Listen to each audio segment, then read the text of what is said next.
Shalom, shalom mes frères et sœurs, j'espère que vous allez bien par la grâce de Dieu. Alors, j'ai l'immense joie de vous annoncer que ma famille et moi avons décidé de servir l'Éternel. Autrefois, j'étais dans le monde. Je ne connaissais pas le Seigneur. J'allais à l'église, cette grande église-là que tout le monde connaît parce que mes parents m'ont montré ce chemin-là. Et puis, j'avais pas encore confessé le Seigneur Jésus-Christ. Je ne le connaissais pas, mais je servais dans cette église. J'étais chantre, j'étais lectrice, j'étais lectrice, donc quand on me donnait les textes que je devais aller lire à l'église, je ne prenais même pas la peine. Parfois, je ne les méditais même pas, puis j'allais seulement les lire comme ça.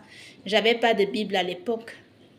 Mais comme j'ai connu le Seigneur Jésus-Christ par révélation aussi, le Seigneur Jésus-Christ est passé par une dame, une sœur en Christ qui l'avait mise sur mon chemin et qui m'a évangélisée. C'est comme ça que j'ai écouté la voix du Seigneur qui frappait à ma porte et je l'ai accepté dans ma vie, je l'ai confessé comme Seigneur et Sauveur. Voilà. Tout ce qui se fait dans le monde, je l'ai fait. J'étais dans l'idolâtrie, j'étais dans le maraboutisme, j'étais chez les féticheurs, on observait la tradition, les traditions et les coutumes que nous avaient inculquées nos parents. On les observait et puis j'avais même déjà commencé aussi à introduire mes enfants là-dedans. Et puis quand j'ai connu le Seigneur, l'astrologie, je regardais, je consultais mon horoscope comme les gens du monde, je consultais mon horoscope.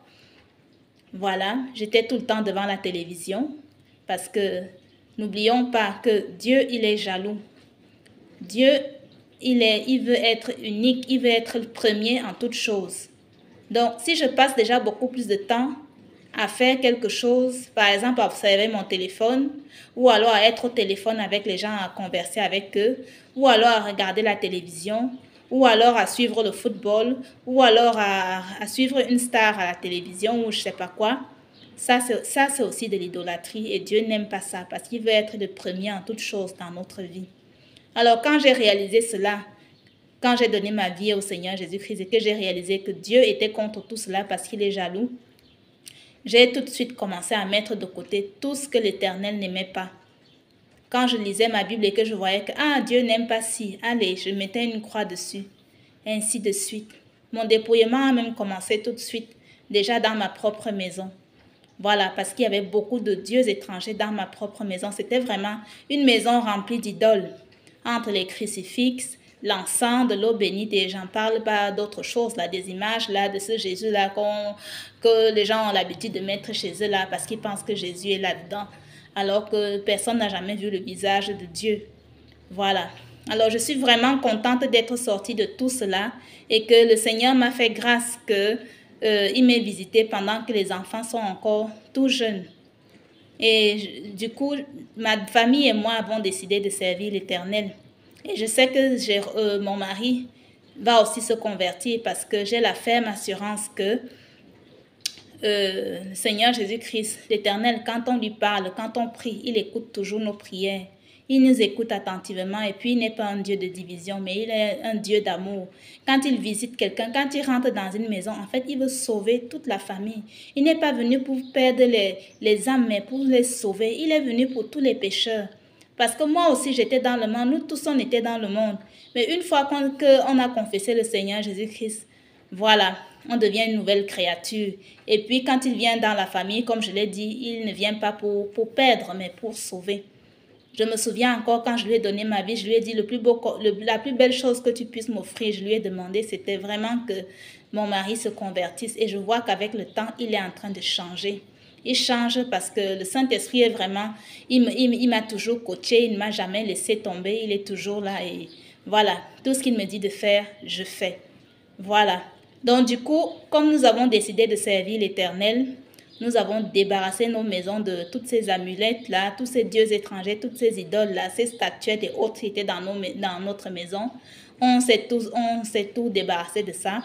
On a même été jusqu'à regarder, moi j'ai été jusqu'à regarder même les CD parce que mon mari utilisait les CD là, ce qui n'était pas bien. On a vraiment regardé tout cela pour se débarrasser de cela et jeter quoi. Voilà. Donc, aujourd'hui, je suis contente parce que du coup, on éduque nos enfants dans la voie du Seigneur.